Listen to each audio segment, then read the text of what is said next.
اللہ کے حکم پر چلنا اطاعت، اللہ کے حکم کو توڑنے سے بچنا تقویٰ. بات تو ایک ہی ہو گئی. اور آخری اصطلاح کیا ہے؟ عبادت. عبادت بنا عبد سے، عبد کے معنی غلام، اللہ کی ہمہ وقت ہمہ تن غلام. ایک ہوتا ہے ملازم، ملازم ہمہ وقت ملازم نہیں ہوتا، 8 گھنٹے کام کرنے کا پابند ہے، 9 گھنٹے وہ آپ کے برابر ہے. وہ بھی ایک ووٹ رکھتا ہے، آپ بھی ایک ووٹ رکھتے ہیں. وہ بھی شہری ہے اس ریاست کا، آپ بھی شہری ہے. امپلائر امپلائی ریلیشن شپ میں رتبے کا فرق نہیں ہوتا، کام کا کام مسئلہ ہے. آپ کام کر رہے ہیں، وہ آپ کو اجرت دے رہا ہے. 8 گھنٹے مزدور آپ کا کام کر رہا ہے، 9 گھنٹے، تو بالکل آپ کے برابر آزاد شہری. پھر یہ کہ ملازم اگر آپ نے رکھا ہے باورچی کی حیثیت سے، وہ آپ کا خانسامہ ہے، اس سے آپ یہ نہیں کہہ سکتے کہ میرا کموڈ بھی صاف کر دو. کہہ سکتے ہیں؟ وہ صاف جواب دے گا، جناب میں اس کام کے لیے ملازم ہوں، اس کے لیے ملازم نہیں ہوں. لیکن جو غلام ہوتا تھا عبد، وہ ہمہ وقت غلام، ہمہ تن غلام، جو حکم دیا جائے ماننے پہ مجبور، کسی وقت انکار نہیں، کسی کام سے انکار نہیں. وہ غلام جو مملوک تھا، آقا کی ملکیت تھا، اس کو عبد کہتے تھے. اس سے لفظ عبادت بنا. یا ایھا الناس اعبدوا ربکم، اے لوگوں اپنے رب کی بندگی اور عبادت اختیار کرو. اور فرمایا قرآن مجید میں وما خلقت الجن والانس الا لیعبدون، میں نے تو انسانوں اور جنوں کو پیدا ہی اس لیے کیا ہے کہ میری عبادت کریں.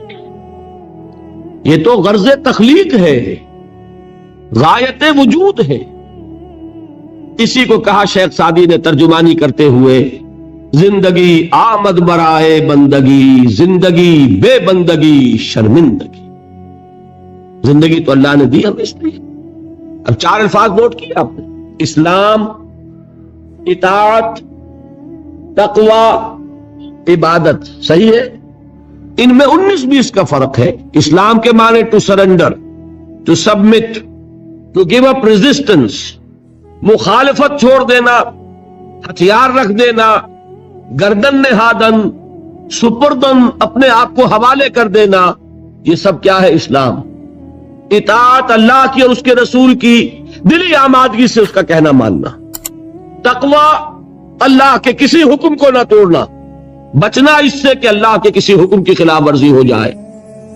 اور عبادت ہمہ تن، ہمہ وجوہ، ہمہ وقت اللہ کا بندہ بن جانا. یہ ہے پہلی چھت. اس میں ایک نوٹ ہے آف کوشن. ہمارا جو باتیں میں نے اب تک کہی ہیں اس میں کوئی چیز نئی نہیں ہے، آپ سب جانتے ہیں، ایک ایک بچہ جانتا ہے.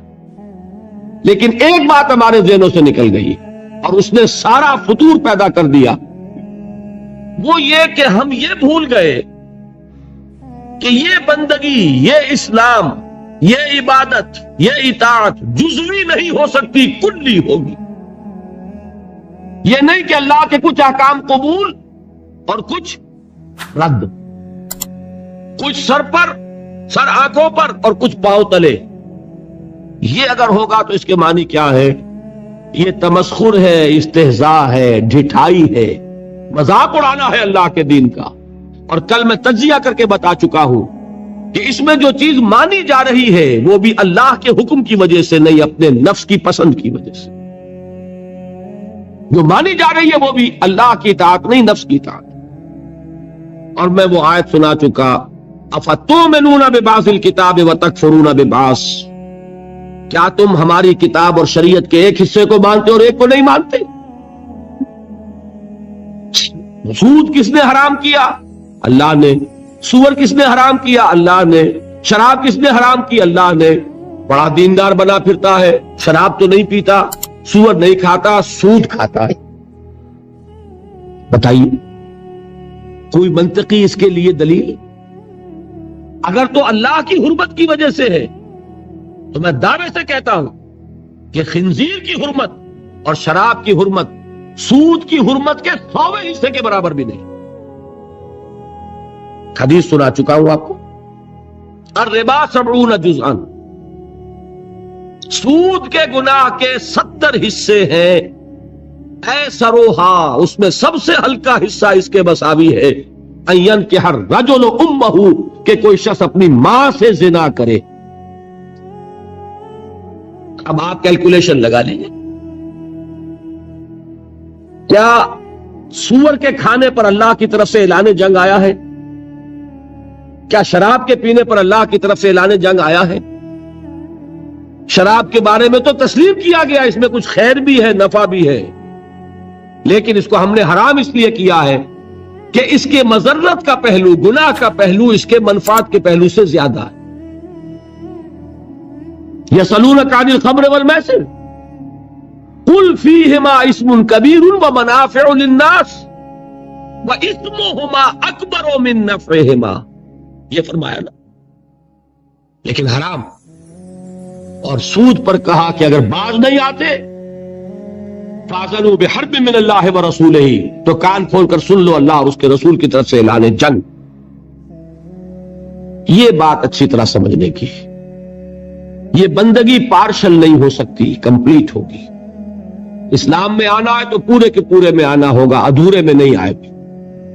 ادھورے میں آتے ہو تو جاؤ، دفع ہو جاؤ، ہمارے ہاں قبول نہیں. ہاں کسی وقت غلطی ہو جائے، کل بیان کر چکا ہوں، خطا ہو جائے، ٹو ایرر از ہیومن.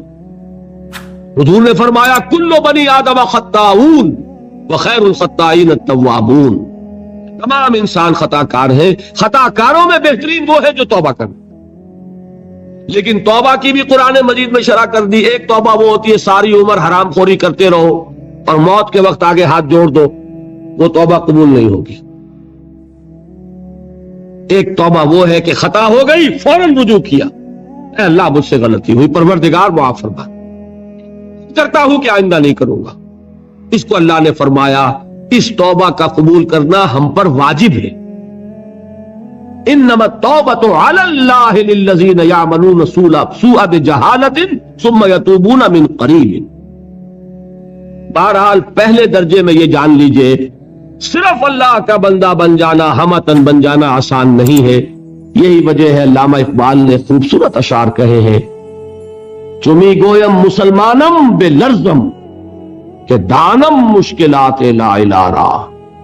میں جب یہ کہتا ہوں کہ میں مسلمان ہوں تو مجھ پر کپ کپی طاری ہوتی ہے کہ مجھے معلوم ہے کہ لا الہ الا اللہ کہہ دینا بہت آسان ہے، اس پر پورا اترنا بہت مشکل.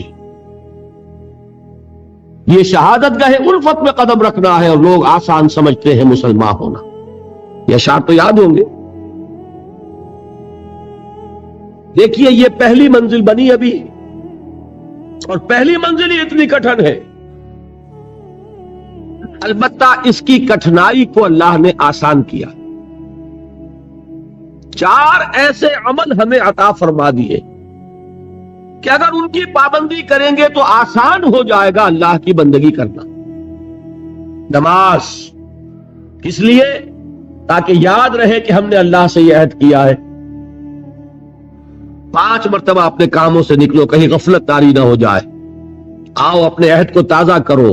ایاک نعبد و ایاک نستعین، پروردگار میں عہد کرتا ہوں، تیری ہی بندگی کرتا ہوں اور کروں گا، اور تجھ ہی سے مدد چاہتا ہوں اور چاہوں. حفیظ جالندری کا ایک بڑا پیارا شعر ہے، سجدے میں گر کر آدمی کیا کرتا ہے. بڑا پیارا شعر ہے، سرکشی نے کر دیے دھندلے نقوش بندگی، آؤ سجدے میں گریں لوح جبیں تازہ کریں. ہمارے تو ماتھے پہ لکھا ہونا چاہیے کہ یہ بندہ ہے، اللہ کا بندہ. سرکشی جو ہے اس کی وجہ سے یہ نقش کچھ مدھم ہو گئے ہیں. سجدے میں گرو اور تازہ کرو تاکہ وہ نقش بندگی جو ہے پھر اجاگر ہو جائے.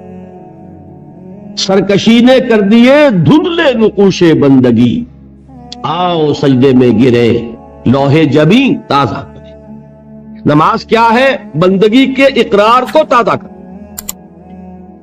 پھر اس عبادت میں آڑے آتے ہیں انسان کے نفسانی خواہشات.